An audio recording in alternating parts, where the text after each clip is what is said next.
and a warm welcome to the Embassy World 8-Ball Pool Championships for 1999. We're at the Stackers Hotel in Blackpool. A fantastic atmosphere once again for the teams semi-finals. The teams you can hear behind me just coming out now, and it's France against England. Let's update you with what's happened so far in the semi-finals. The world champions Wales are out. They were beaten by Ireland 11-9. A surprise, but Ireland were on great form. Today, it's France versus England. This a repeat in both semi-finals of the semi-finals we had last year. With me to enjoy this is Alan Bartlett, a former manager of the England team, so knows very much about what this is all about. And great atmosphere always for this. The French especially bring a great spirit, but England on paper, you'd have to say, look the stronger side. Yes, they are the stronger side. If you were playing the individual competition, they were playing man against man, England would win. No doubt, over 9-11 frames per man. But on the 21 frames of a team event, who can say they'll win? They've already lost to the French once this year. The European finals over in Marseille, they lost 8-7. They played before in the semi-finals against France 3 or 4 years ago. They were well behind at the 10 or 11 point stage. And there's nothing to say the French team can't win today. Also, though, England have a lot of confidence by the fact that they've played them already in the round robin and beaten them quite succinctly.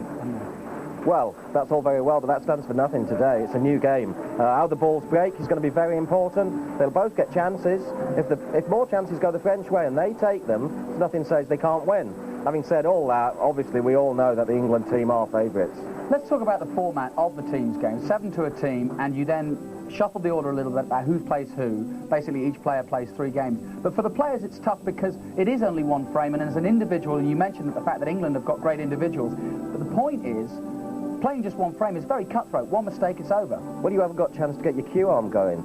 You can come to the table, the other player breaks, he might even win, you might not get a shot the first game. You come on the table the second game, and you're there, you're cold, you haven't even had a pot. You may come on the first game, the black ball's over the bag, and you've got 7 balls left. One mistake, and you've lost. You know, it is very cutthroat. It's very difficult for the players. All right, traditionally 2 great teams in England and France. This is the lineup for the first session. Jason Twist, Phil Harrison, Mick Hill, great players, all of them really, including the world champion Carl Morris. Oh, it's unbelievable. It's a who's who of pool, isn't it, the England team? And you've got Carl Morris, last year's world champion, Lee Kendall, runner-up, Daz Ward, world champion, Jason Twist, runner-up, Keith Brewer, won more competitions than anyone in the game, Mick Hill, the top new player, Phil Harrison, he was top of the UK pool tour last year. You look for the French team, and as far as individual events are concerned, very few champions except in their own country, but as a team they've played together for a few years, and they know all about this, and they beat the English. They'll not go in there with a big fear. Well, as you can see, a great atmosphere as we take a look at the French team lining up, about to shake hands with the English team. But as you mentioned, yes, a lot of youngsters here. I want to pick out one, Yannick Beaufils, playing very well. There he is, just going through shot. They've got several players on the way up who really could create quite a shake-up here. If England are too confident, the French will come at them, won't they? Yes, I think that's true. I think the break of the balls, if the French get any chances early doors, the English run away, it's going to be difficult. But early doors, if the French get chances and they take them, and you start getting towards that 11, you nick 3 or 4 frames, and you start to get towards that 11, the pressure will turn around. At the moment, England feel confident, they think they're going to win, but if they start to get 3-1 behind, 4-2 behind, and as it gets closer to that 11, then that pressure could well turn. All right, well, Jim Morris, the team manager of England, feels that if England can get an early lead, they may be able to crack the French. Let's see if they can. Jason Twist is up first for England. Let's go to our commentary team of Alec Everanadis and Jim White. Well, thanks, Jonathan. I won't be able to say it quite as fast as Alan, but I have to concur. England, on paper, strong favorites here to progress through to the final. They hammered France during the tables, 15-6, and that's a good shellacking. Jason Twist breaking off here for England. This, in fact, is a replay of the 1997 final in which England was 14-10 winners over France. So France looking for a little bit of revenge here. Red ball's in play.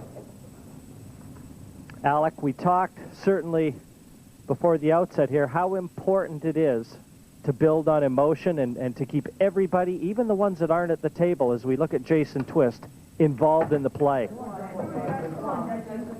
Well, Jim, every person's got to play their part in the team, and that's what it's all about, being ready to get out there and do your bit for the side.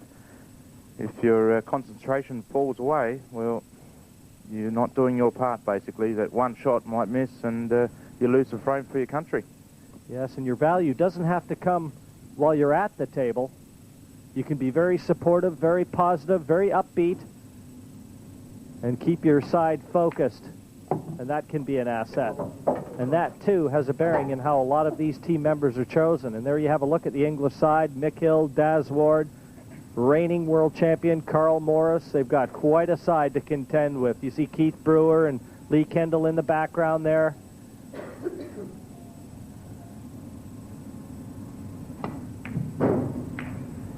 Reads like a who's who in the pool. Great shot, and this looks like a super opening from the Tornado, Jason Twist. Cedric Superville, he's got a tall order here, but being the leadoff man, you know that his country's showing a lot of faith and confidence in his play. Just going through that English lineup there, Jim, it's very hard to pick a weak link. It's one player after another, and really France are going to have to be on their toes here.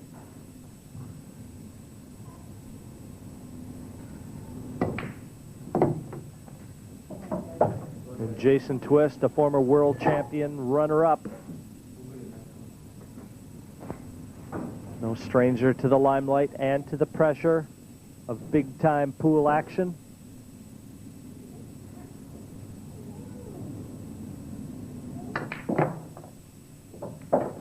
Well, has he been lucky? I think he's landed on that red, and what a terrific shot. What an opening, Alec. That's not quite where he wanted to be, but he's going to be very happy with that. I think it'll pass through there, that red with the white. You just have to run through with this and have a fine cut back into the right-hand bottom corner, Jim.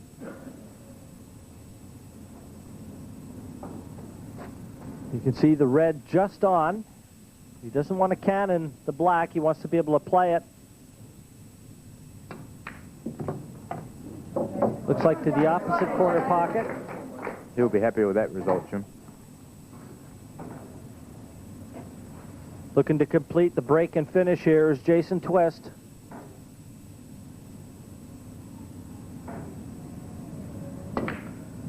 Well, there's the first example of pressure that you're going to see. We know it's there. He knows it's there. And now so does everyone else in the stands and at home.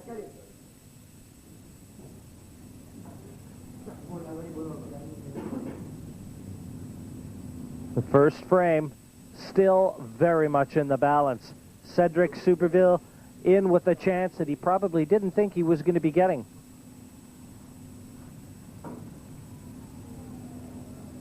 Seconds.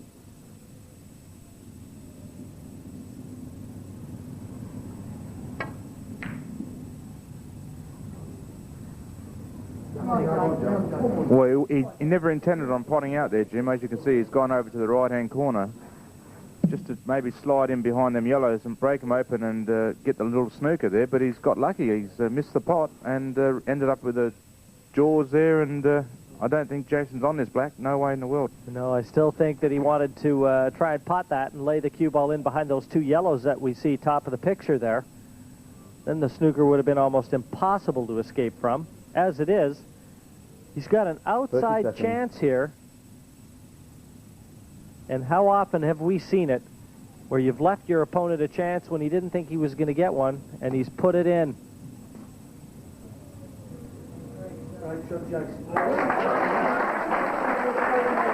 English side like that escape.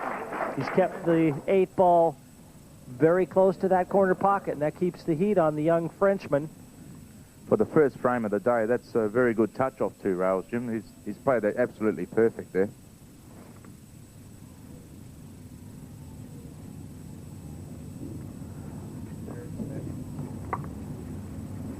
I think he's got to go back to plan A, Jim, and get the white ball back up the top of the table and get the snooker behind them 2 hard yellows on the right.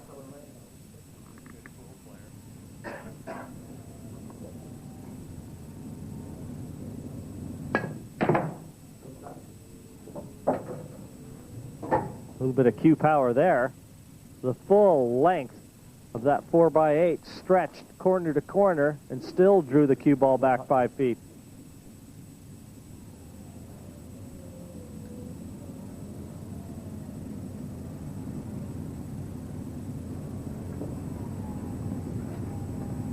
Again, got to be very aware of where that 8 ball is. You just get the feeling that he's going to be trying to force a foul 30 seconds. at some stage, and the 2 yellows top right offer the opportunity. Top cushion first, in behind the 2 yellows.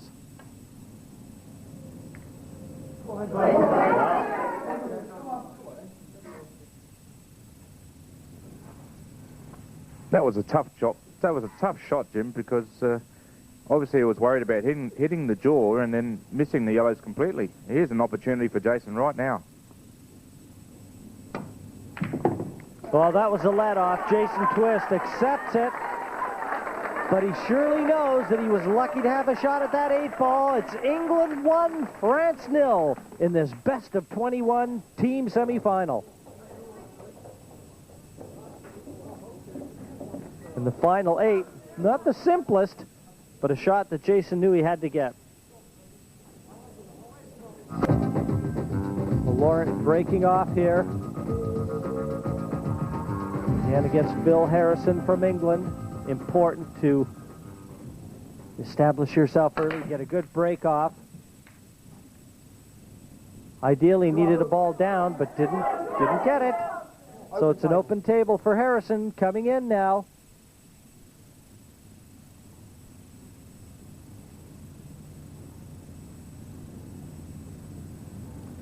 Not one of the more familiar faces.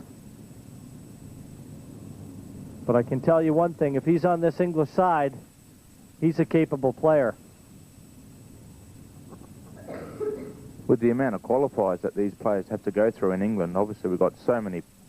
The population in England is enormous, and you consider how big the game of 8 ball or snooker is in England. It's very hard with the qualifying to get through. Anyone that's in this side obviously deserves to be in it. Red ball's in play. You see the opening shot there, purposely developing the other red. He's nudged it towards the top right corner.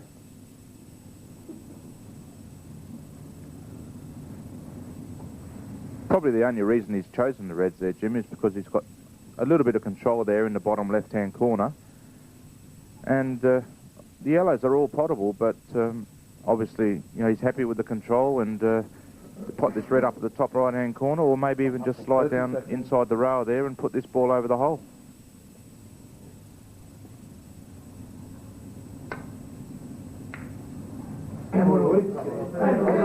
Yellow balls to play. The yellow's in play for Laurent Traveux right now.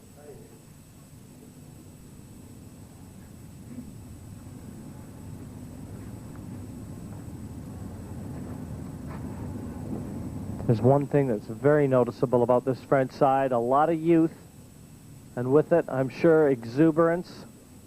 They have to be patient, wait for their chances. Eric Lacaze, center left of your picture, he's the coach. Normally you'd see him on the French side, and he's almost taken a more important role now.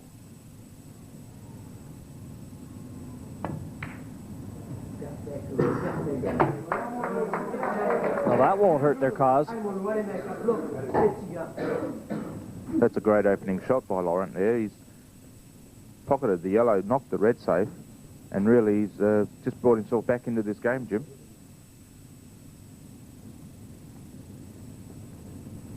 Tough opening shot. He's under a lot of pressure there to pocket a ball.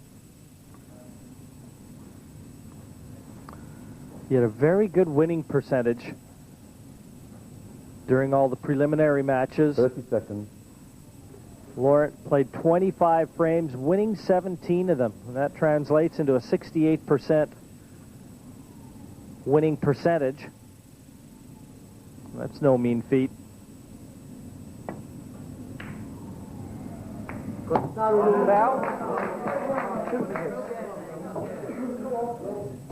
There we see committing a deliberate foul there, just to gain a bit more control.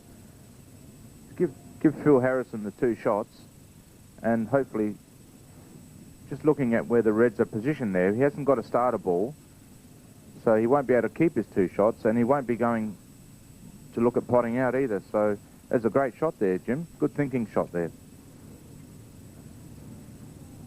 30 seconds.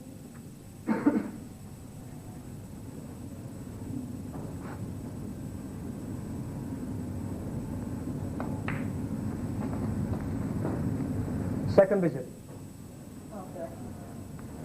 That also is a good shot, where he's just moved the red over to the bottom right-hand corner, and he's opened up the other red to go inside the bottom left-hand corner and maybe get control back again.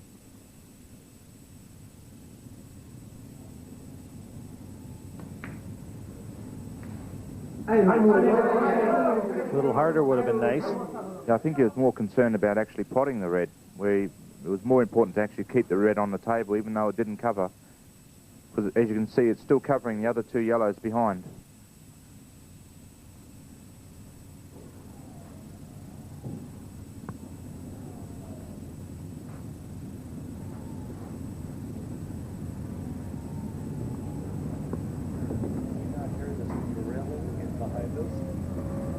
30 seconds.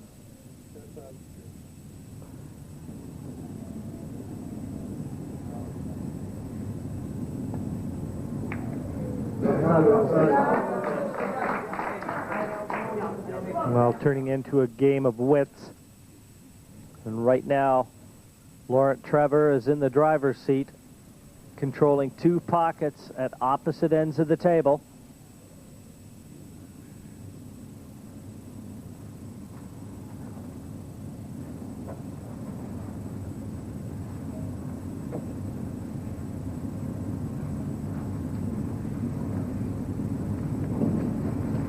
Seconds.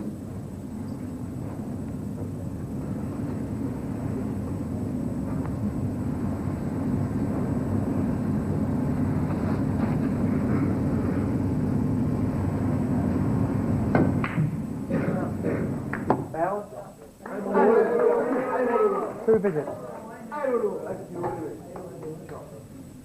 Is he taking a bit of a chance there, Alec? Obviously betting that the French competitor is not going to be able to get out with the 2 visits he's just awarded. And he's given him a starting yellow. Well, that's what Phil was considering there. He's trying to decide whether to give the 2 shots or not, but in the end he has. And it really hasn't left it very safe at all. He's got a big chance here, Laurent. 30 seconds.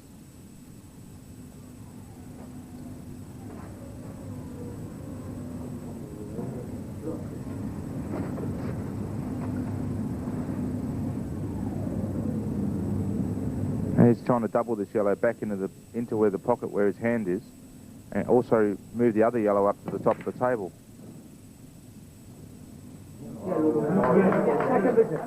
It's not a bad result there, Jim. He's got the opportunity to pot these balls now. They're all on.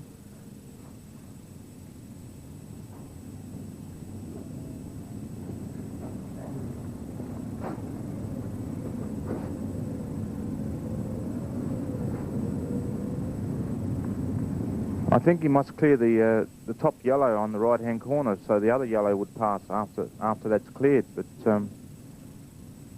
obviously got a different plan.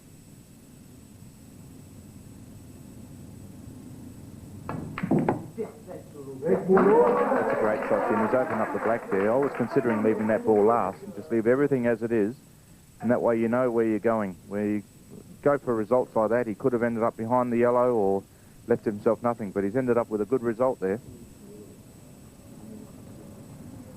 Now you can see all 4 yellows readily available for Laurent. He's certainly done the hard work. Now he's just got to put the balls away.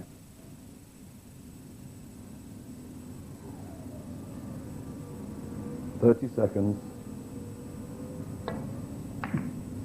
Yeah, he's caught that thick, Jim. He obviously didn't have a look at that, because that must have been sitting pretty close to the bottom rail there, and he's caught it way too thick. Yes, that wasn't near as easy as it appeared. On the French side, obviously, but you can see the coach, Eric Lacasse, there, just making a few notes. Well, we'll have to remember that miss, Eric.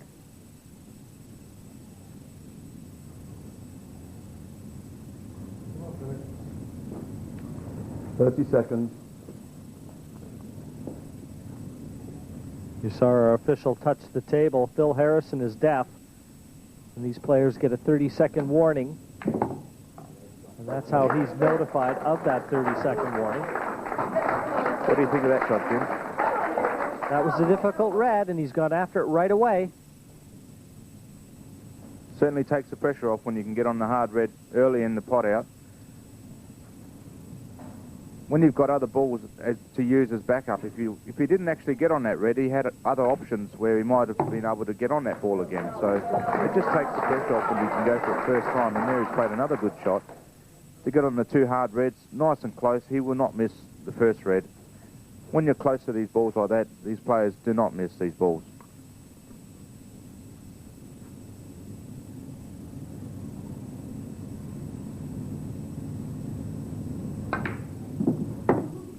Nice soft touch there, nice soft screw.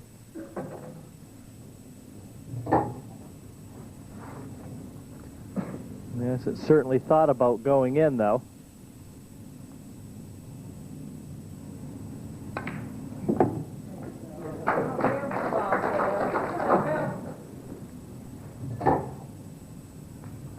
He hasn't come across far enough here, Jim. I think he might have to consider one of the centre pockets here for the black ball. And struck that one nicely. Right center for a 2-0 lead to England.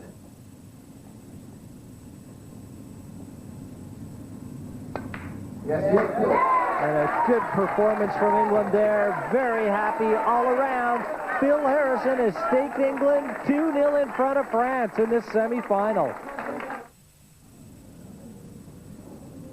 So Mick Hill breaking off frame 3. Remember, England took France out 15-6 in the earlier stages of this match. So they have to be brimming with confidence. Good break-off exhibited there by Mick.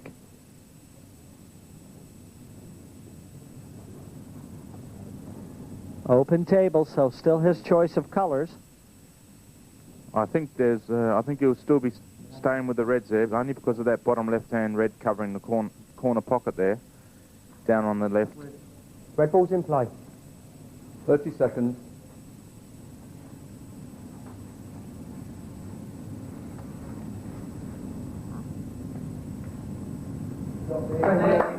Yellow ball's to play. Good shot by Mick. He's really applying the pressure here. He's saying, well, if you don't get one of these balls now, I'm going to have the 2 shots or even 1 shot. And he's got an opportunity to pot these reds.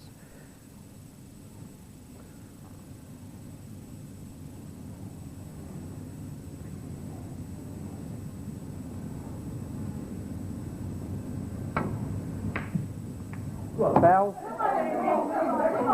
Well, I can say for sure he didn't mean to do that, Jim. Well, the most awkward red, as we see Yannick Beaufils again committing the unintended foul.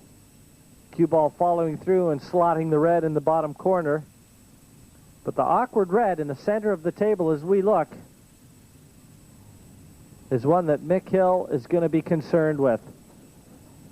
He's going to have to develop this red. He may consider a double here, Jim, across the table into the other centre pocket. 30 seconds. He's going after it right away, Alec. Just wanted to get it out into the open. Does he hit it hard enough? Looks like it'll pass top right. But already concern. You can see it on all the French faces. That was a smart shot, Jim, because all he's done is just promoted that red, made sure that he stayed at the table with a good shot on his next shot, and really he's just left himself with 1 hard pot, which is the ball on the right-hand rail near the centre pocket.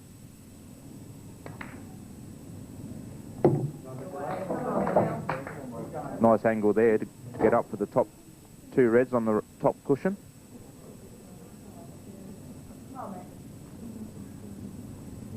Very good cueing action straight through that plane.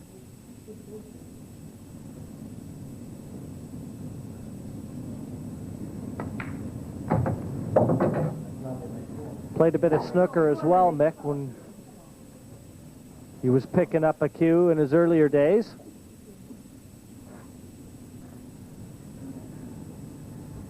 So you know, fundamentally, he's going to be very sound at the table.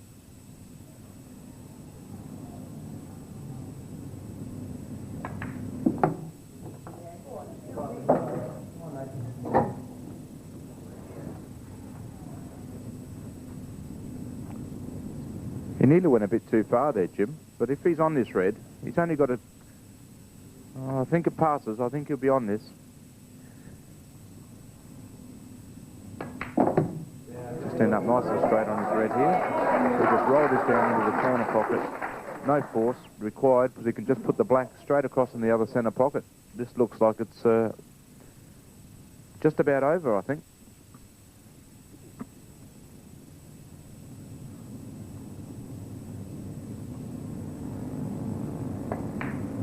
That's in. The simple black. And this is a great finish from Mick Hill.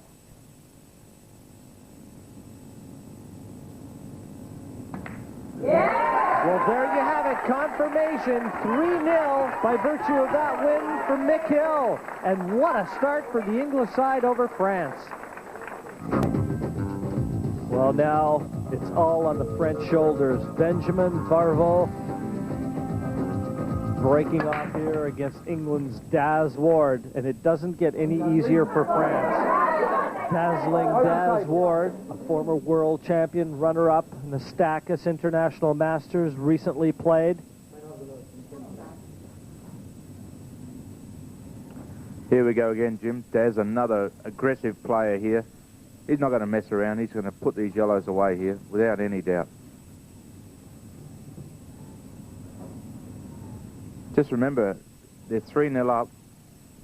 The pressure's coming off of the English team and really going on to the French team to come back. And what's more, you've got some of the strong English players still to come. All former world champions and world champion runner-ups. We said this was one formidable side. The pressure just doesn't let up on France.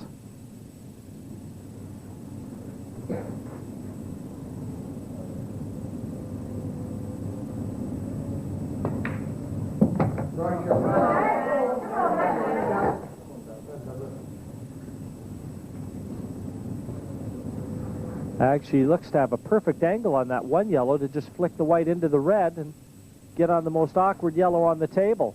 I'd be surprised that he didn't do it. That's the yellow nearest the corner pocket, and just take the cue ball over to the red just beside it.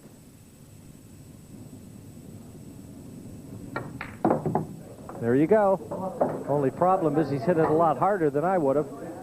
Now he's put the other yellow in danger. All he had to do was just feather that cue ball over into the red, Alec. I didn't understand why he played it with so much pace.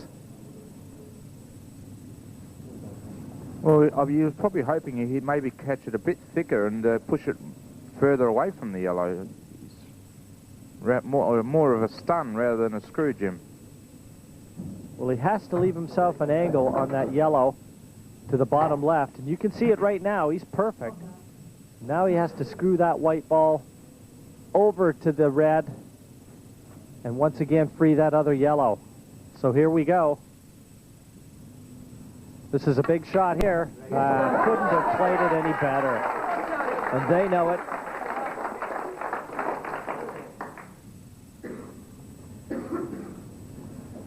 You can also see there, Jim, he's got the other yellow in the centre pocket as a backup ball if something went wrong. So very good, smart play by Daz. And what a finish this has been. There you see the value in being able to see the sequence in how to remove the colors, making your work as easy as possible. The experience of a former world champion at the table.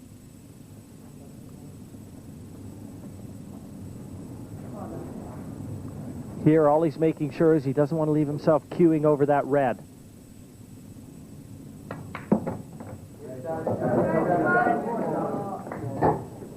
Only perfect, Jim.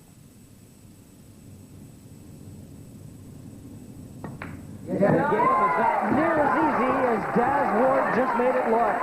4-0, England now leading France, and this is all one-way traffic headed straight England's way.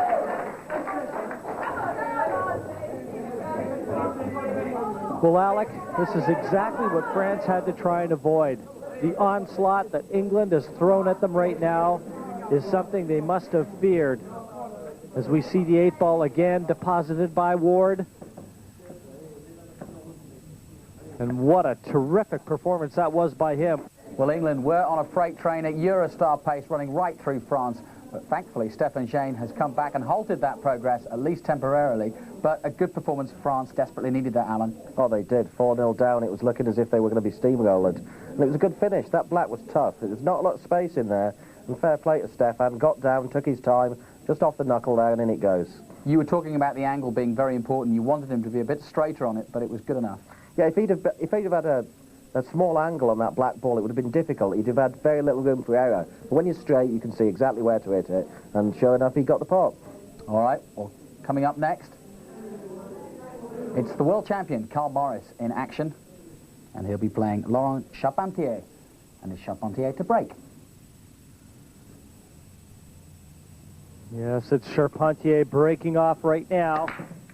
He's just witnessed his compatriot put in a terrific performance, and down to him right now to try and build on it. The only problem for Laurent is he's up against the reigning world champion, Carl Morris. Carl, similar to Phil Harrison, deaf, so if there's going to be a 30-second warning, you'll see our official tap the table. 30 seconds. Jim, I've always wondered if there'd be any benefit to be deaf. I mean, he must be able to cut out all the noise and really have a clear mind about what he's doing out there. You wouldn't have any distractions at all. It might be more of a benefit, certainly in singles play and doubles play, where you've got all your teammates and everyone almost willing you on and applauding every pot, every shot. That's something you might want to hear. Yellow corner to play. I've noticed in the past where the English players might stamp their feet because Carl can pick that up through the floor or through the tables. It's interesting. I'm not sure about that.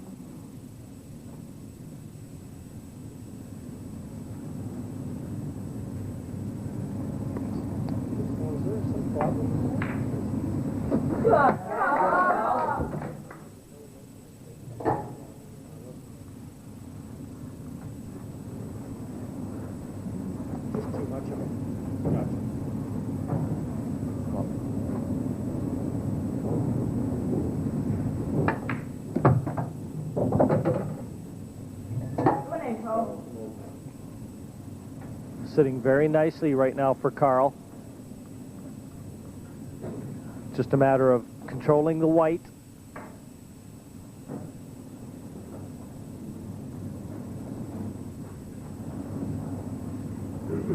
Out of all these yellows, it looks like he's going to be able to develop them either way, but certainly the yellow next to the red, just immediate left of the red, 30 seconds. looks as though it might be the difficult one, if there is going to be a difficult one. But as I said, it looked like he could develop them as well. This young fellow can play. It'll save him a lot of trouble here if that yellow passes past the red into the top right-hand corner. He doesn't want to be bridging. Yeah, well, there you go. It certainly goes. He wouldn't want to be bridging back the other way. It would certainly make the shot a lot tougher.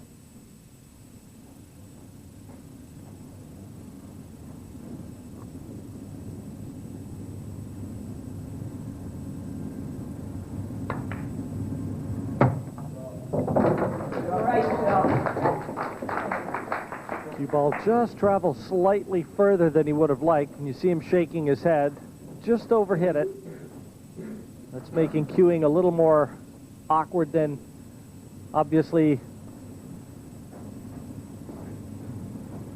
I'm not sure about that shot, Jim. I think he might have wanted to go a little bit further and have a nice angle on the yellow in the middle of the table to run down for these two bottom yellows. I've got a feeling he wanted to save this one to last, Alec.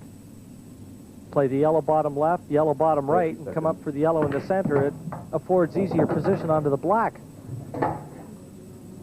And that might be the reason. Well, it's a good shot required now. We've got to play the cannon straight onto the yellow.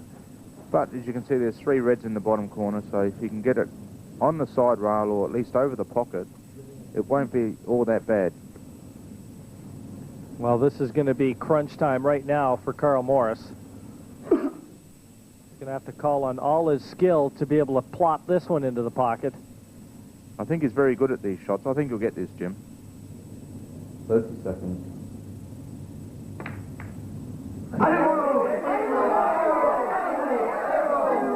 The chance given to France. Unexpected, it has to be said. He's played it a bit firm, and he's certainly left a gap down there for them reds to pass through. So here we go. We should be back to 4-2 and France pulling it back. Well, France could go through and get to 2 by virtue of wins over Lee Kendall and Carl Morris. They might well have just taken out the top 2 players on the English side.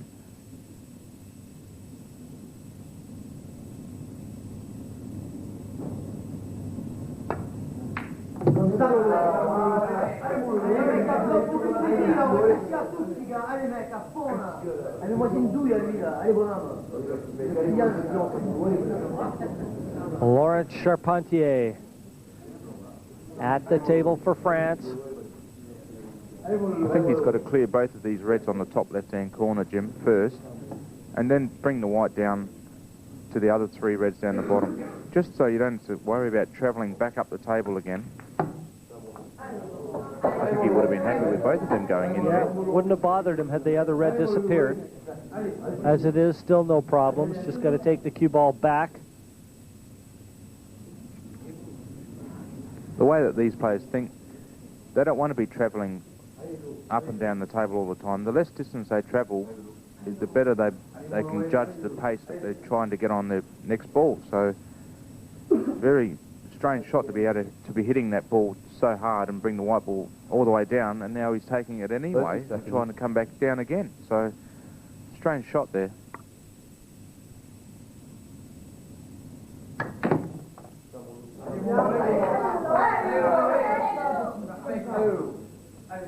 But really, for players of this standard, that shouldn't be a problem.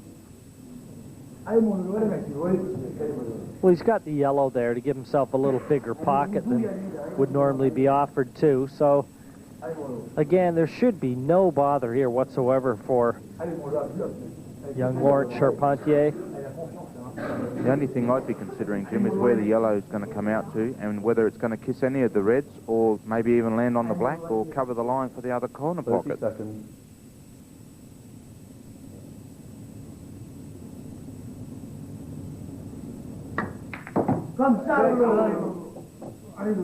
You mean just about like that? Good shout, Alec. That has not made his work any easier. That's why, Jim, when the balls are all on, I don't like to move anything around. I like to see where they are and leave them as they are. And when you play shots like that, you just don't know where they're going. It's very critical. I think the problem right now for Laurent is he's got to avoid contacting the yellow on the bottom cushion. I think that's the reason he's taking a little more difficult red.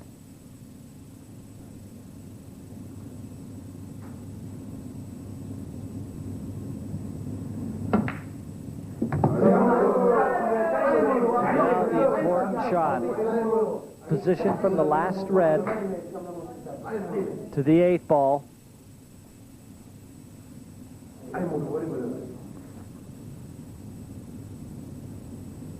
I'm not sure, Jim, if he's got a little angle there where he might be able to just stun over to the left-hand lower rail and put the black in the top right-hand corner, or if he's going to screw straight back and put the black down in the bottom left-hand corner. Just depends. I think it looks a bit straight. I think he might screw it straight back.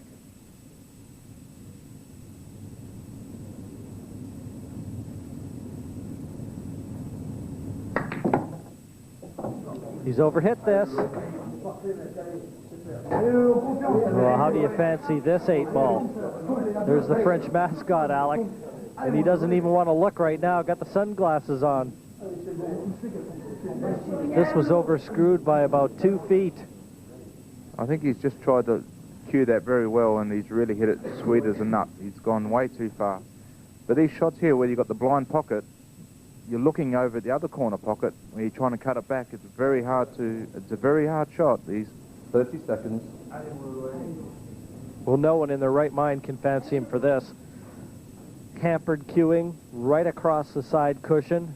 It'd be a difficult pot at the best of times, a lot of pressure.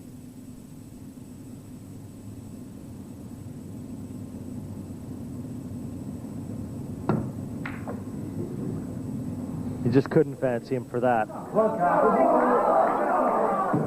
down to Carl Morris. It's all going to be about pace of the white, but this was tough. It's a tough shot, Jim, but you've got to believe you're going to pot them balls. Well, he had no choice. The yellow was almost a guide for him to a line.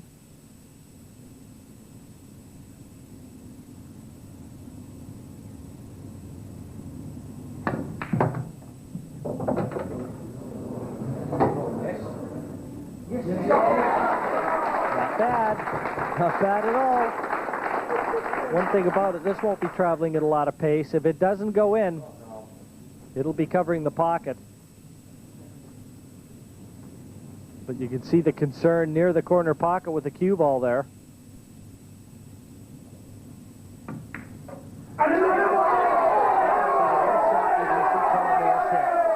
I can't believe he played it with that much pace, Alec. I think he was very nervous there. He certainly jumped off the trot there. Well, Laurent Charpentier takes it, and look at the French side now. They're right and truly back in this one, 4-2. And a great win for Laurent over Carl Morris, the reigning world champion. This one's going to be an interesting match. Yannick Beaufils up against Jason Twist.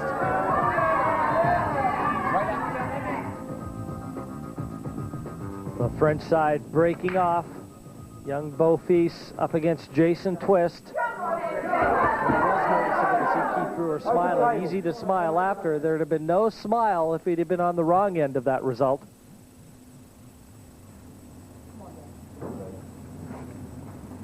It's an open table for Jason Twist. 5-2 to England.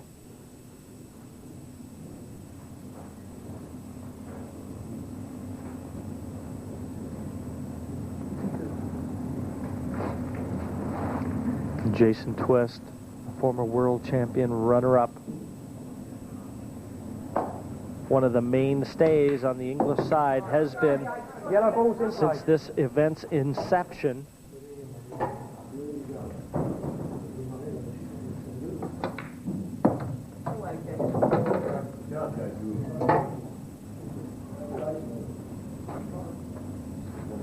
well, Jason's the man that kicked him off to the 1-0 start, Jim, and it looks like he's going to get him back on the right step here.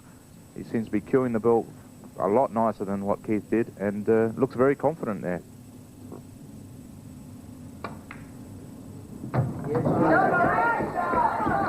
Perfect positioning there.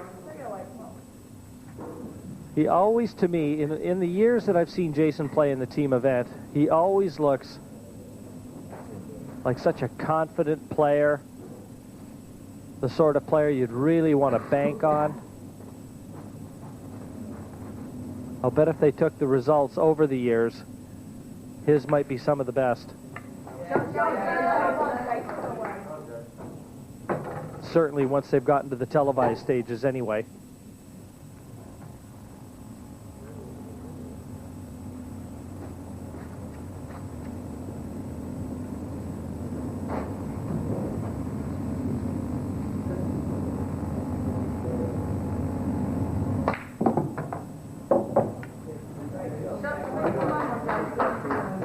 Looking good here, Jim. It almost looks like he could take the yellow nearest the pocket, draw straight back.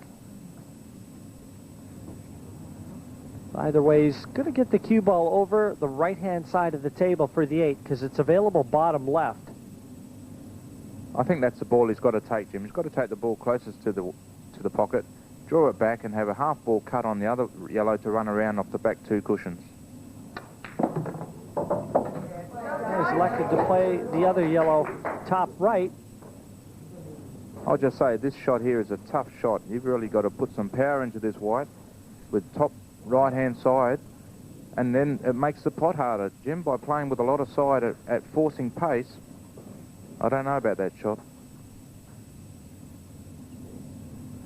I don't fancy him for this. You just never liked that shot. You just couldn't possibly fancy him for that. The way that Jason elected to play that was easily the most difficult.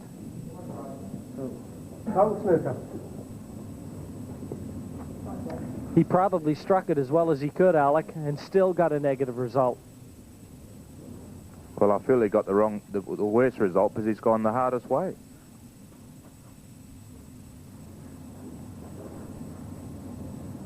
And now, if he doesn't contact this 8, it could be over and out.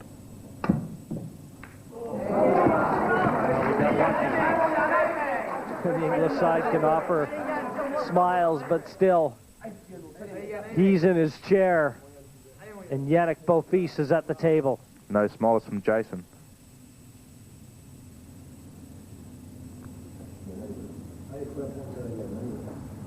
I think he'll be happy if he can get another visit. I don't like his chances, though.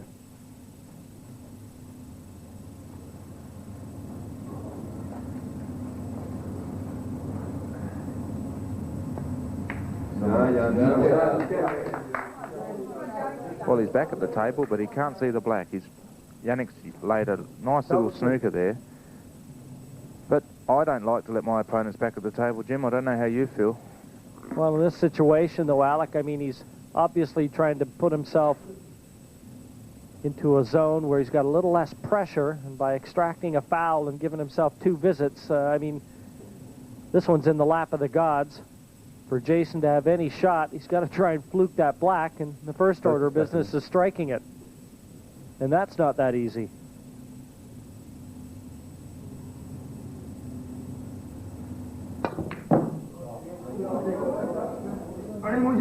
Oh, that's not bad. He's kept that black in close proximity to the corner pocket, and the French side can't believe the cue ball stayed out.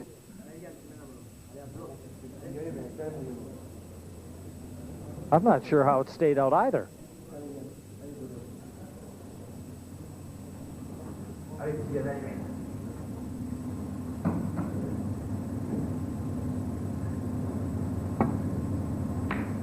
Well, that was an important red. And you could see by the way he actually was moving around on the shot how important it was. He was under a lot of pressure on that red there.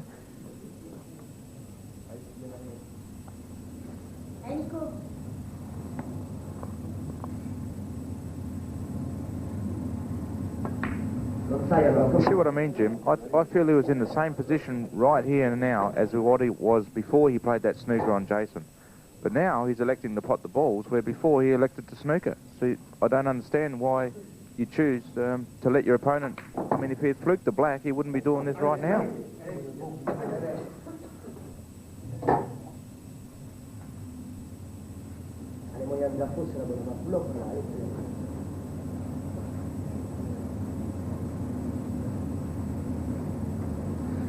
Well, we've said many times that sometimes nerves can manifest themselves in different ways, whether it be cueing action or fidgety movement even in your chair, and certainly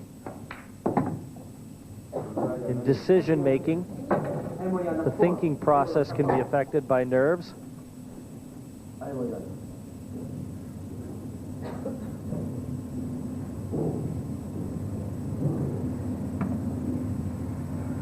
I always like the statement made by Jimmy White talking about snooker is to be able to play like it means nothing when it means everything. Well, pressure is only what you make it to be, Jim. It's the way you handle it and the way you do what you do at the time.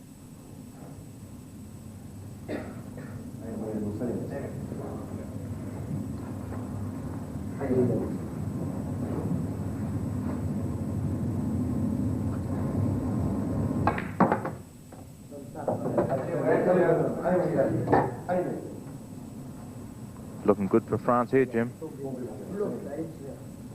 And they're hanging tough, aren't they? Staying right on the heels of the English side. Held his nerve well. Did Yannick Botez completes the victory. Pulls one back, 5-3 to England. Benjamin Varbo up against Phil Harrison.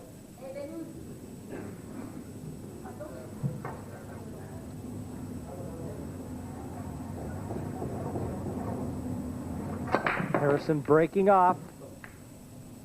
Won his first match. Now wants to continue the trend. Departs the table, and Varbo in with the first chance. His choice, reds or yellows.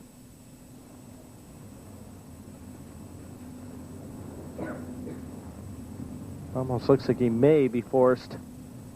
Reds are easier starters, but somehow yellows just look... Well, there's not much in it really, but I don't know. I might fancy yellows for no other reason. I think I'd take the reds, Jim. Well, he's gone for reds. I think he's just cleared the only really tough ball he had. And well, that was the reason I would have taken yellows, is that awkward red. Just looking at the black there, it's covered by the two other yellows, but the red is also blocking the path to the bottom left-hand corner, so that's another reason I would have taken the reds. If this red ball goes in here on the top rail, Jim, it looks very good for France.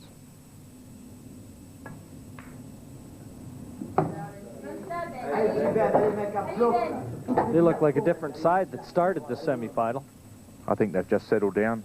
Just settled down and really just taking their chances now, which is what they have to do. They have to apply the pressure, and really I can't understand why England were under pressure when they were 5-2 up, 4-2 up, and lots of mistakes were coming out of England.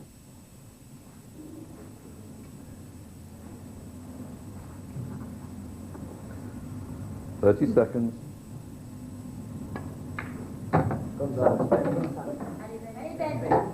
This looks very promising here.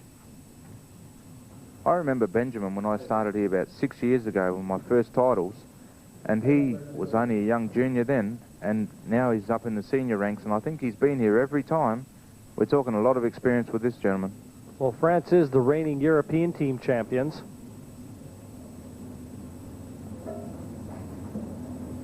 England always the side to beat when you come here for the Embassy World titles.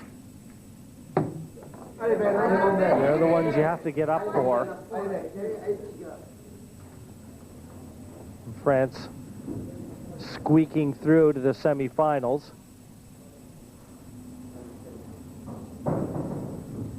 I mean, your side was just pipped to get through. Ireland just narrowly getting through, and look what they did, taking out the holders Wales in our first semi-final, and France looking to complete a very unlikely double. 30 seconds.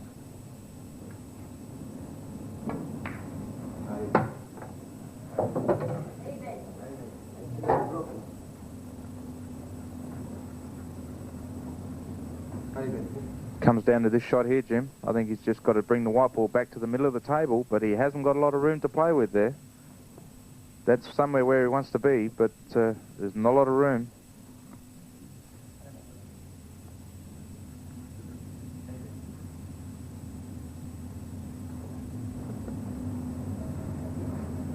"30 seconds."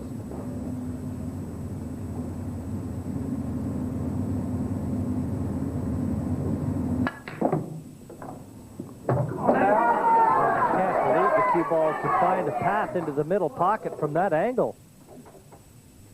Look at where the cue ball's coming into the center from. You can't believe there's room for it to go into the middle.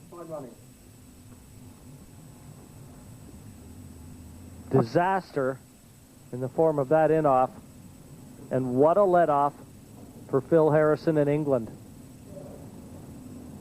I don't understand why he actually marked the middle of the table where he wanted to be. and didn't have a straight shot. He had an angle on that red, and then he's chosen to go up the inside. Couldn't get the cue ball to where he was looking. 30 seconds. Off the red here into the bottom left-hand corner to clear the yellows. Great shot that, Jim. Just opened everything up there. He still had 2 visits with just the 1 yellow safe on the side. Well, I have to say there's no way I'd have played that shot. I'd have left myself an angle on one of the yellows closer to the balk end to bring the cue ball for those yellows to the right-hand center.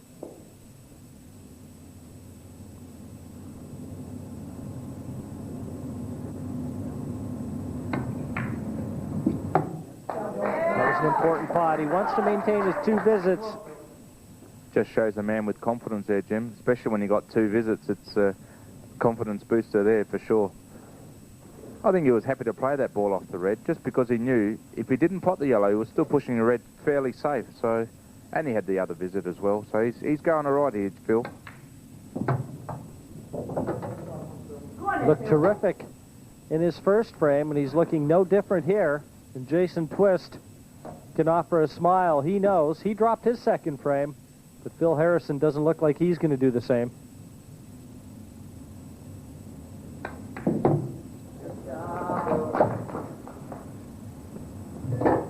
A little close to the side cushion for comfort. Yeah, but he's got on it straight, so he's going to have a nice shot on the high yellow on the left-hand side of the black. Have a nice little angle just to stun back through for the other yellow back into the same pocket. That's perfect, Jim. Hand on the table. He's got a nice cueing action there, so he should be able to stun just over for this.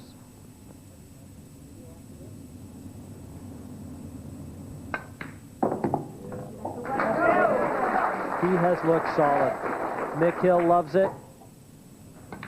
Isn't going to need the second visit. Great performances from Phil Harrison, and he reestablishes the comfort zone for England, back in front by 3 frames at 6-3 to the English side.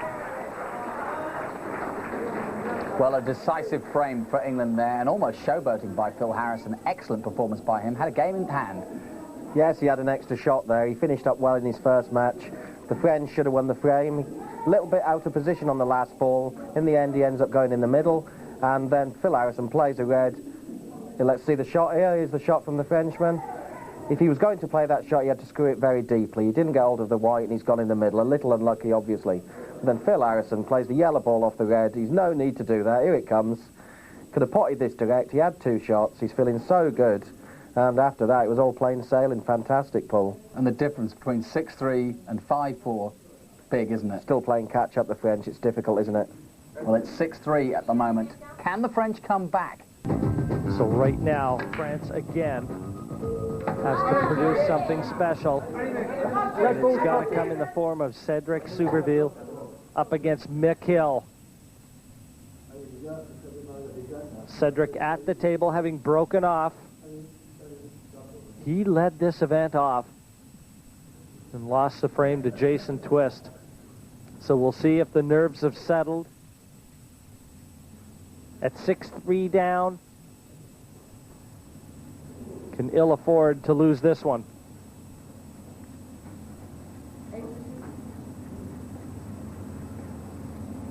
$30 seconds. Red ball's in play.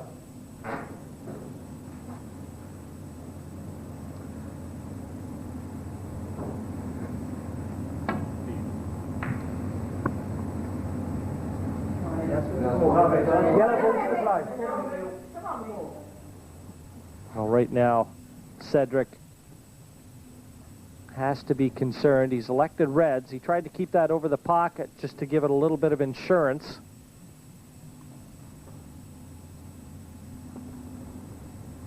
But we know Mick Hill, he plays with very reckless abandon.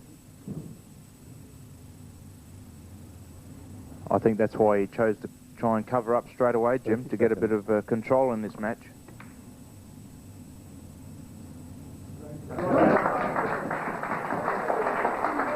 There's a better shot there by Mick.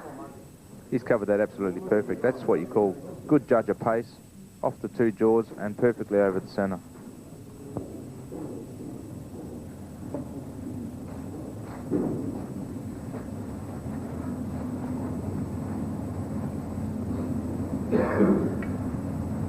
Now he's got a decision to make. Does he put the red over the pocket, or does he pot it and clear the other red from the bottom left-hand corner?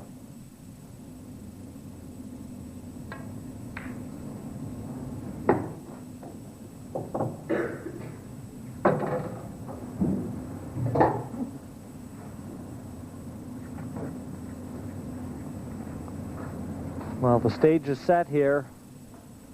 The Stackus Hotel, right on the Queen's Prom in Blackpool.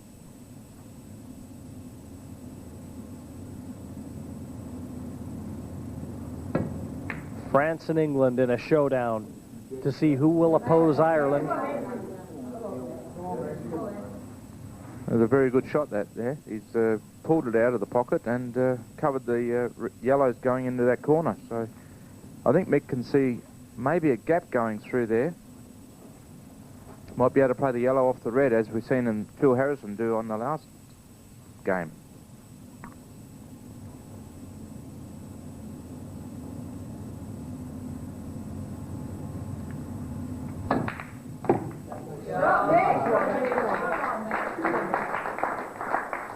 Another great shot. Again, very similar to what you suggested Phil Harrison did. Talk about taking the bull by the horns. He doesn't look happy about it, but he should be. That's a fantastic result there. As long as the yellow passes into the bottom right-hand corner, I don't see the problem.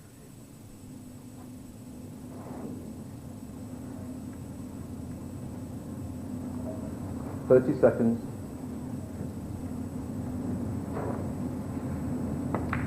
Yes, he's developed it very nicely.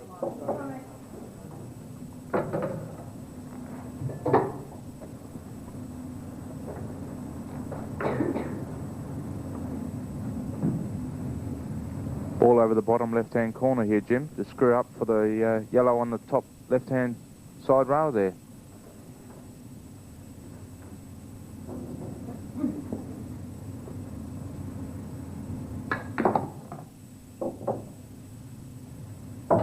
Bit too much angle there. I think he just caught the rail on the way up, which pushed the ball into the middle of the table. But he's got a couple other backup balls there. He may consider the ball next to the black there, Jim.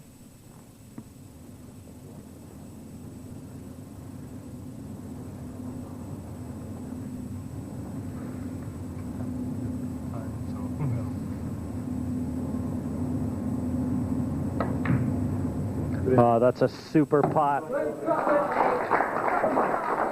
Finish line right in sight now.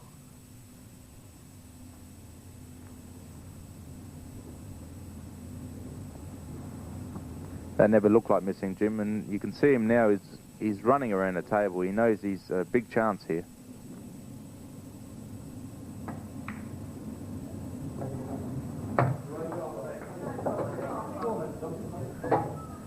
What are we going to do with that yellow near the black, Jim? Does it go anywhere or what? Looks like it passes bottom left.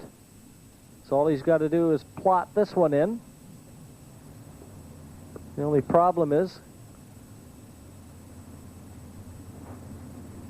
well, if it does pass, he might be better off playing it now. He's not going to get on it any better. Just wants to roll this in, play the black to the same pocket. I don't think he'll be rolling this in, Jim.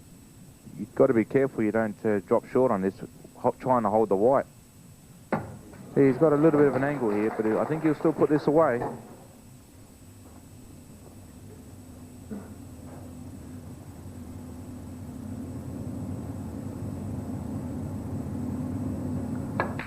Just like his first frame, a great performance from Mick Hill, and he again puts his best foot forward. Now England over France, 7 frames to 3.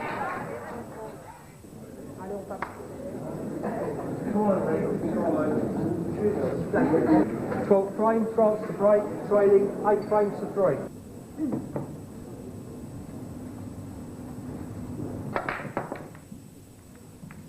The man having broken off, Laurent Charpentier.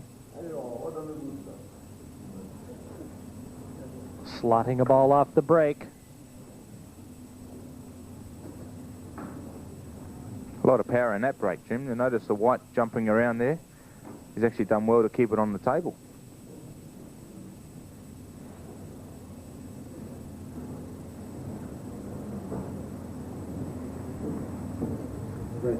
What will you choose here, Jim? There's a bit of half a dozen and 6 there. Well, I always like to take the balls that tend to be in front of the other ones. I myself, personally, I would probably go for yellows, but again, I've seen a few twists with some of the players in their choices, and what looks to be the obvious, to me, isn't necessarily the right choice. I think when it's 50-50 like that, it depends on the style of game that the player might want to play. If he wants to attack and really have a go at them, well, he's got to take the outside balls and play a bit of luck in it, where if he wants to slow it down, then he can really just cover up and slow the opponent down. Yes, for me, Alec, in the center of the table, the red, 30 seconds.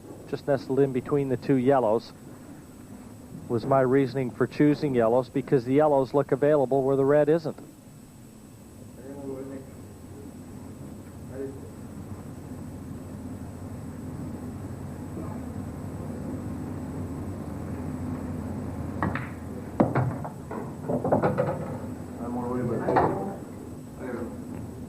I'm just wondering, Jim, if that red that you just mentioned there does pass into the corner pocket there on the bottom right.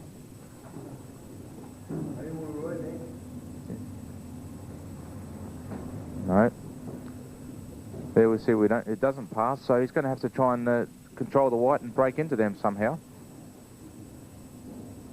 At some stage, and he doesn't want to leave it too long, because if it doesn't work out when he does try and develop them, then there'll be so many options open to the English player, Lee Kendall.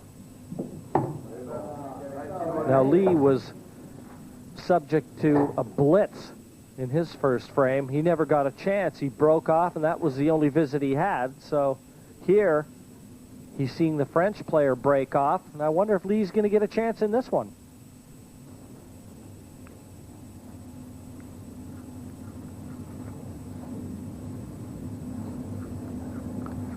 Charpentier looks very cool, steely almost. Ice water running through his veins.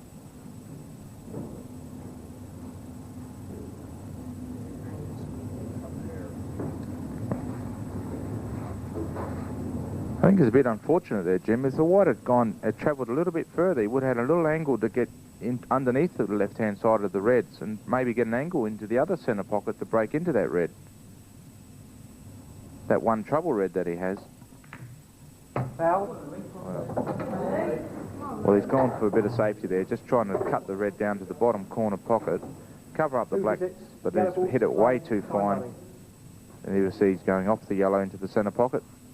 Good billiard shot there, Jim. Wrong day, wrong game. Get our first look at Lee Kendall getting his bridge hand on the table.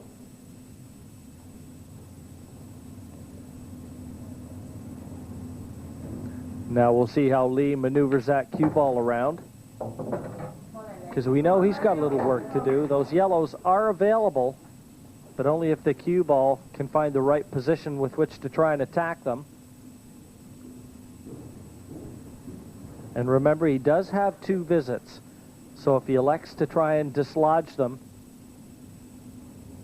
and leave them on, that can work in his favor too. Well, that one thought about dropping before it finally disappeared. And he didn't want to relinquish the 2 visits that soon.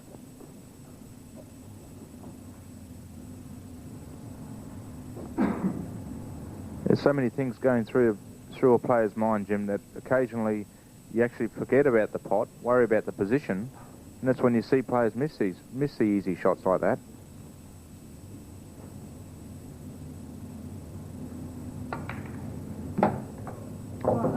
Well, has he lined up the plant on the yellows?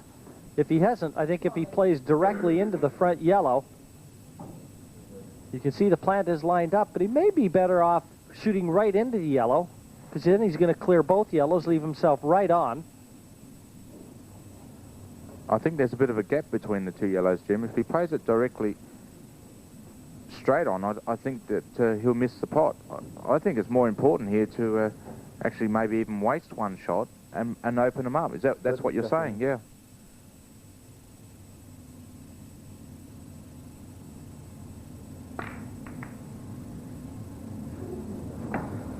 Second visit. Well, now, because he went for the plant, the cue ball was running away from the yellows. That's why I suggested he just play the front yellow dead on and, yes, sacrifice the pot, but just losing all three yellows. They'd all be at the bottom half of the table where the 8-ball is. He may be a fraction lucky as well that the red didn't cover the line of either the black or the yellow on the bottom row there. 30 seconds.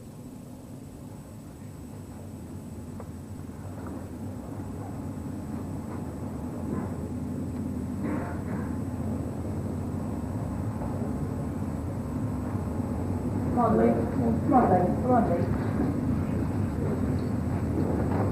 Well, you can see there he's contemplating maybe swerving around the black here to knock the yellow onto the yellow over the pocket, but no, I think he's changed his mind. He might be going onto the bottom row. That's it.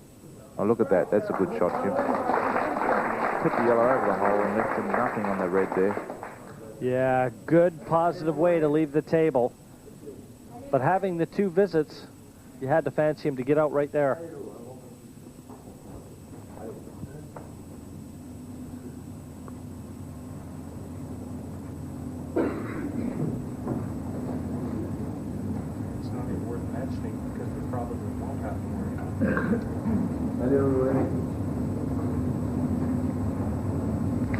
You notice Lee's not even sitting down, Jim. He's ready to get back at the table. He knows he's going to get a shot in a minute. 30 seconds.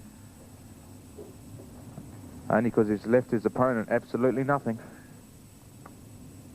And he's got yellows over both bottom corners.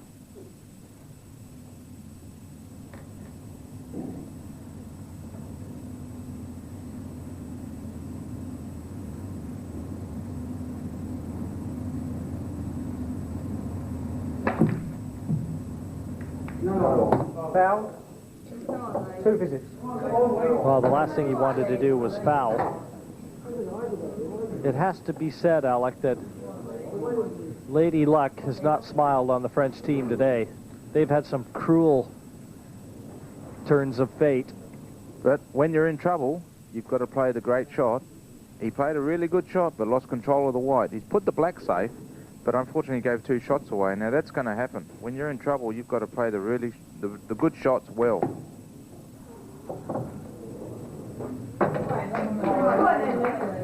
He's going to have to use this shot to develop the 8.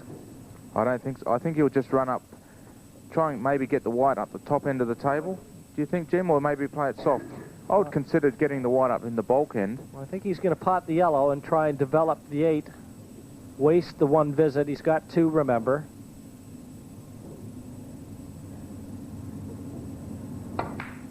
That's the shot. Get up the top end of the table. That isn't hard enough. Oh. You know what I'd have been tempted to do, Alec, is just use that red. I'd have played the 8 onto the red to leave the 8 over the middle pocket. All he had to do was drop the yellow in. Little surprised Lee didn't see it. He might have been a little worried about potting the red, but you just concentrate on getting it into the cushion with enough pace, and the 8's going to come out over the middle pocket.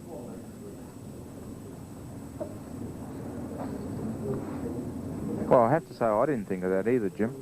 I thought just go up, get on the black, and maybe a soft double into the bottom right-hand corner with your second visit to play.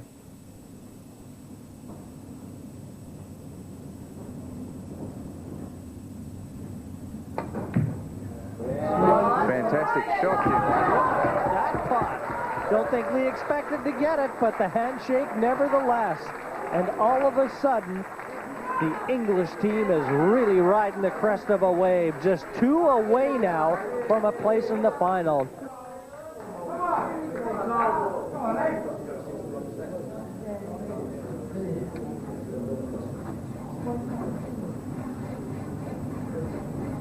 Carl Houdini Morris gearing up to break off here. It's frame number 13, 9-3 to England. And 2 reds disappear. Red ball spotted. And Morris lost his opening frame as well, just like Lee Kendall.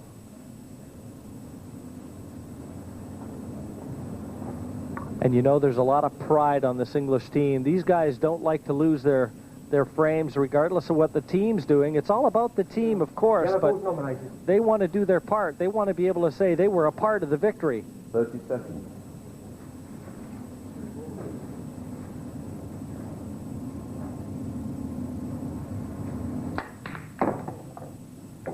Yellow ball's in play. So even though Carl potted 2 reds off the break, he's elected yellows because they're situated just a little bit nicer. Come on, Carl.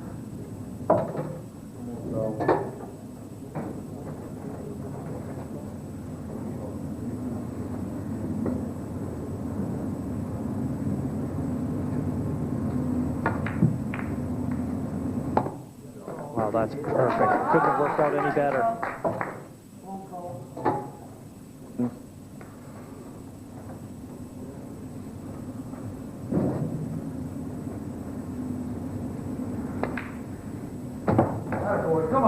He's only got the 1 hard yellow on the side rail.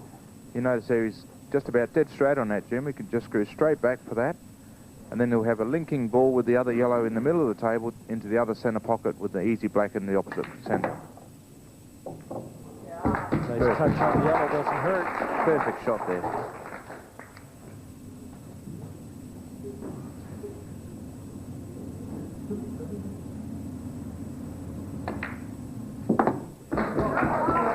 Made this look like a roadmap finish. No problem whatsoever.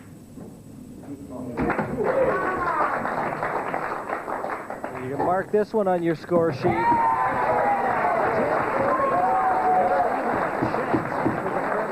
Jean-Baptiste 14th frame, France to break. Trailing 10 frames. Stéphane Jean breaking off for France. He played very well in his opening frame. Defeated a very game Lee Kendall. He's up against Keith Brewer this time.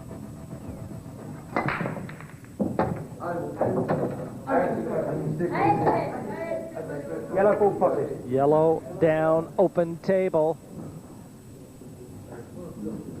A possible 8 remaining. France want them all.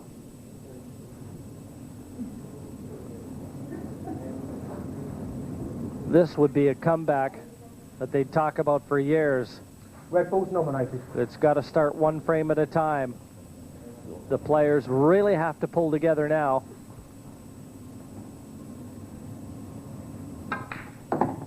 But what a tall order, Alec.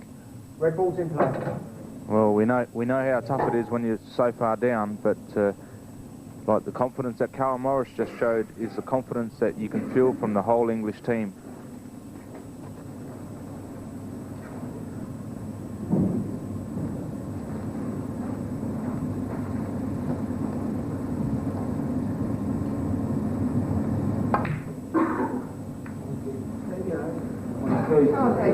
Yellow balls to play.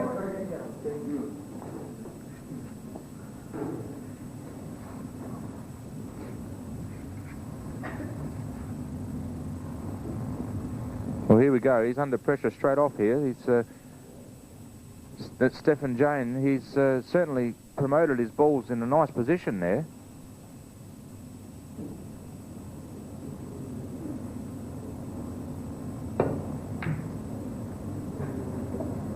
With Keith's only option was to try and cover there in the bottom corner. But he's left a gap there, and that'll allow the red to pass off the yellow.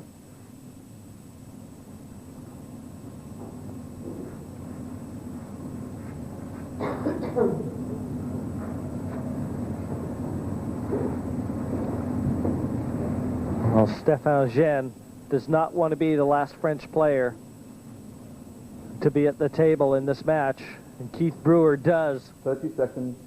Which one of them is going to get their wish?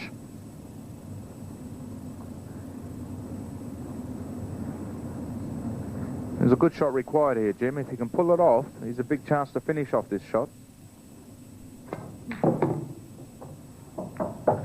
No problem at all. Looks like he's got the red bottom right.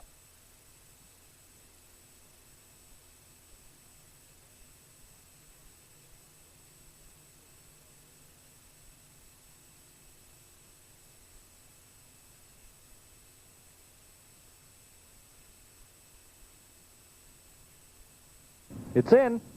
Well, it's not. Just caught the side jaw there.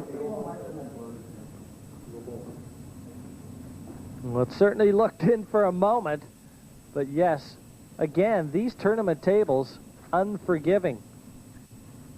Certainly looked in when he hit it.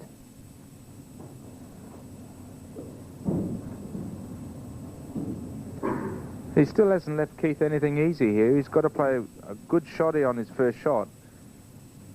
And then try and cover down this bottom left-hand corner. As you can see, the reds, two reds there in that corner and the black. And that's the main pocket. He might be considering a double on that yellow there, Jim, across there.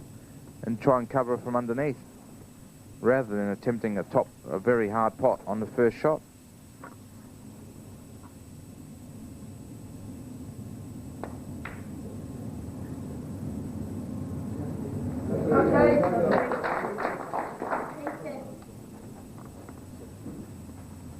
Well, the French side, very little to be optimistic about. They're facing a mountain right now. It's a great attempt, but he's unfortunately left him on the yellows down in the bottom corner. Keith's really going to cover up here and leave him absolutely nothing on this shot.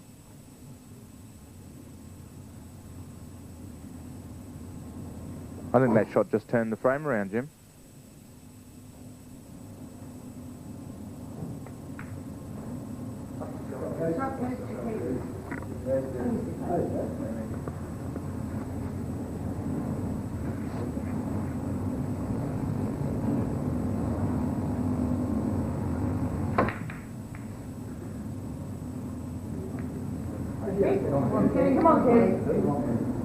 Well, you can see the situation. Keith Brewer occupying two pockets. Stefan Gen occupying one.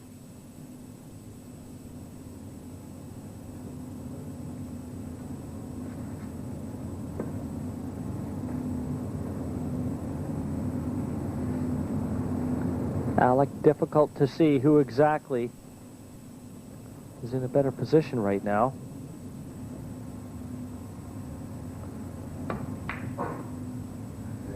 Well, I think we know now, Jim. Well, he's just removed one of his yellows, the awkward, and he's going to get the other one out. Get it away from that corner that is being occupied by Jean, and then it really turns. He's going to attempt to pot this in the bottom right-hand corner. If it misses, he'll cover. If he gets it, he should end up on the side rail there to run that other yellow, which is on the rail, down to the same corner. He's going to try and kick them out, I think, and he's ended up pushing it safe. It's a good pot, though, Jim. Good, forceful shot. Cue ball, leapfrogging. I'm not sure exactly where he was trying to go with that.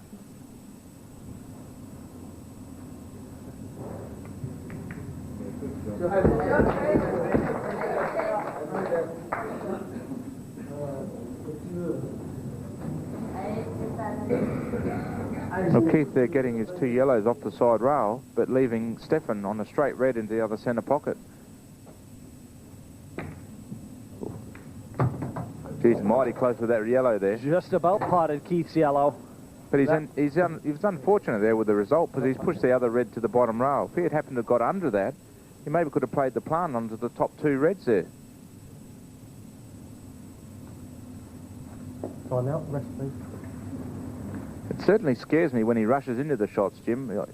I wonder whether he's playing the right shot sometimes when he just jumps in there and doesn't really consider what to do.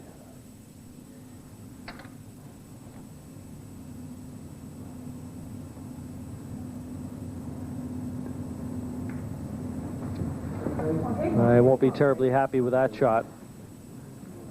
He's given up his turn, but he's not covered the yellow as desired.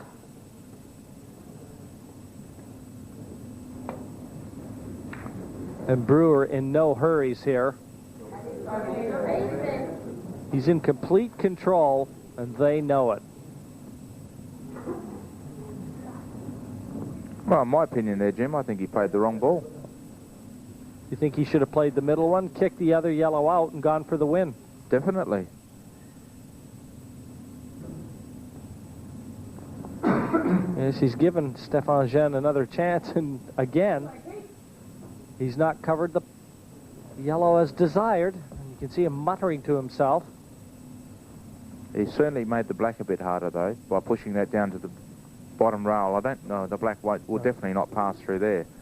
So now Keith's got to consider this black ball. He might be able to pot this with the white coming down and maybe open it up, or use the one in the yellow in the centre pocket.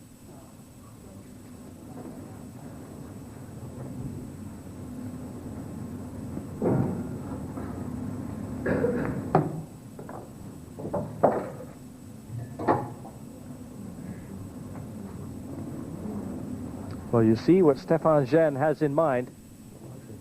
He wants to try and bring that red down. You're shaking your head, Alec. You don't agree with this tactic, obviously. No, I think he should be looking at maybe getting 2 shots. I can't see the yellow sliding in there, or even to push it down and give Keith another shot. I think this is going to be an interesting shot. Look at this. Well, he certainly blocked him up there. We had one of these games the other day, Jim, where they were blocking the balls from the outside, and that stops the opponent from actually being able to hit it, which means the guy that's on the outside of the yellow, in other words, in this case, Stefan, is in control.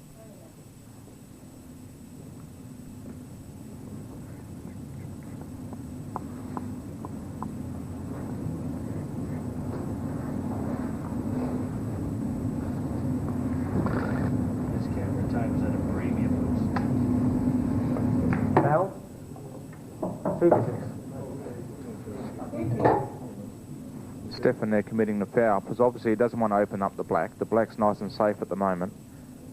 He's quite happy with the situation down in the bottom left-hand corner for the moment. So he's just putting it back onto Keith to say, well, here you go, you have 2 shots and see what you can do. Good move to bring that other yellow down to the corner pocket. He's having a look at it. 30 Obviously, seconds. he's looking at it. Oh, this is a great shot. Just cleared the black. Second visit.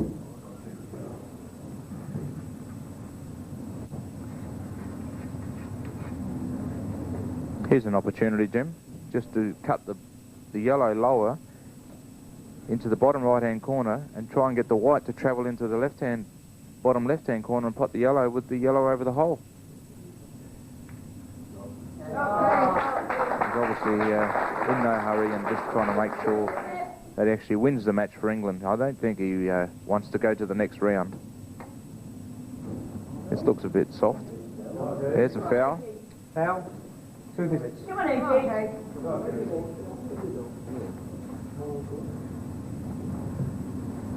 Yes, didn't intend the foul, but as soon as he hit it, he was up off the cue.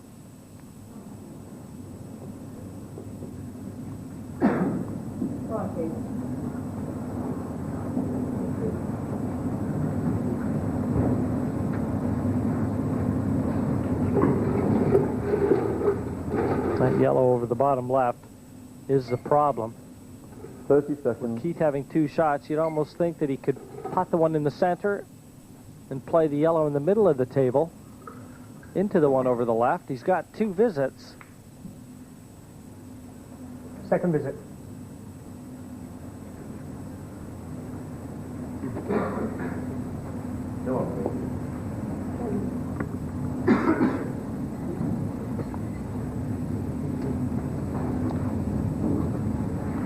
I'm actually a bit surprised here, Jim. We know how good Keith Brewer is. And he can pot that yellow in the bottom left-hand corner, but he's choosing just to wait. Now, on a good day, he would have been out like 3-4 shots ago. Well, again, I failed to see.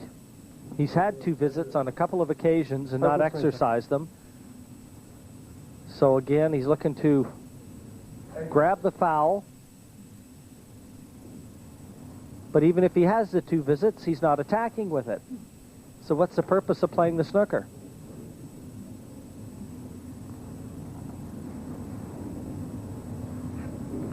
Just goes to show how much confidence means. A lack of confidence means he's not going for the pots, where normally he eats them up, he loves them. Also considering the score, they're 10-3 up, they really should be attacking and saying, well, here we go, this is it, finish it off. 2 visits. Well, surely now he must play the yellow into the other yellow. He's got his 2 visits. He's got a chance to play the yellow down to the bottom left. Come on, Pete.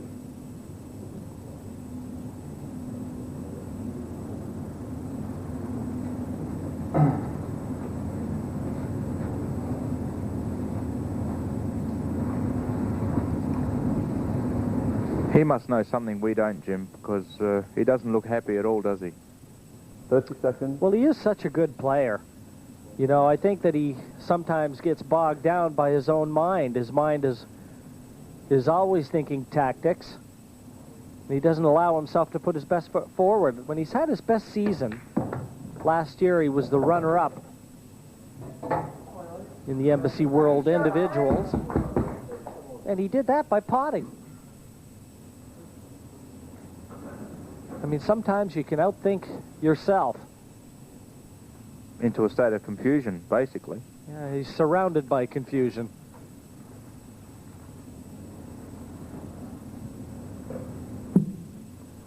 Well, it looks like the white will pass through there.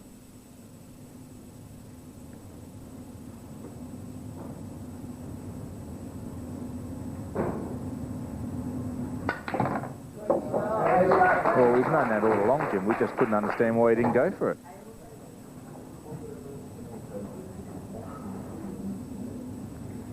There's never a problem at all there. Well, if nothing else, now he has to go game. He's still got 2 visits, remember.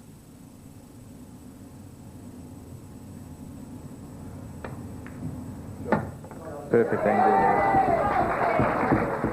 And this looks to be the winning visit.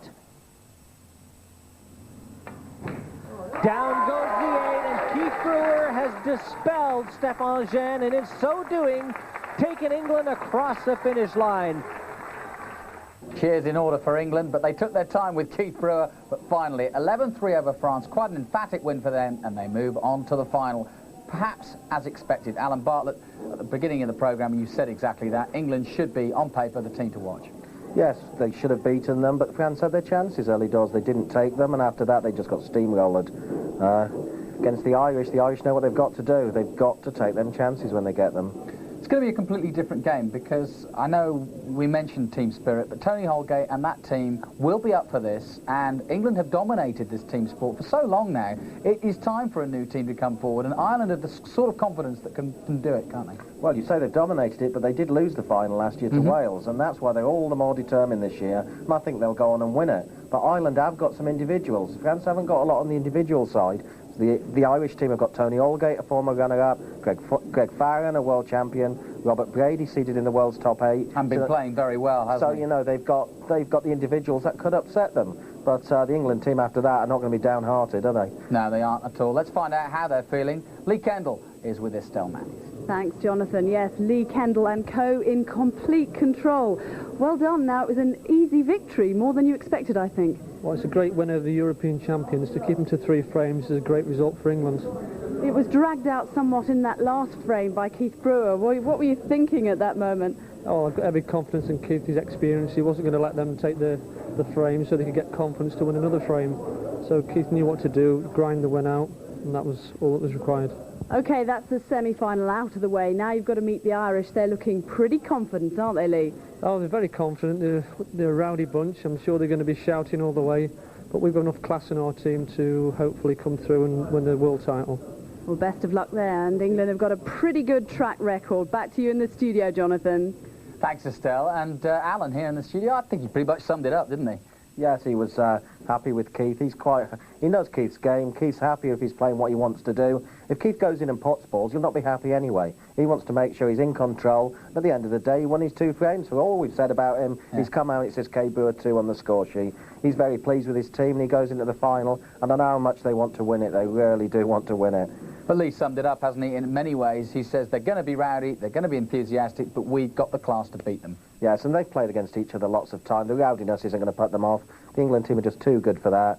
So it's all going to come down to the Ireland team. When they get the chances, and they will, you always get chances at pool, they've got to take them. They won't get too many, but so that's going to be the key to the match. All right, the final then. England against Ireland. That's the final of the team matchup here in the 1999 Embassy World Pool Championships. It's going to be, if nothing else, a great atmosphere, I am sure. Ireland, as I've said, will be bringing a lot of fans and a lot of encouragement, led by, of course, the basher, Tony Holgate. But as you've seen, England have a great deal of class. Should be a cracker of a final. Until then, from all of us here in Blackpool, goodbye.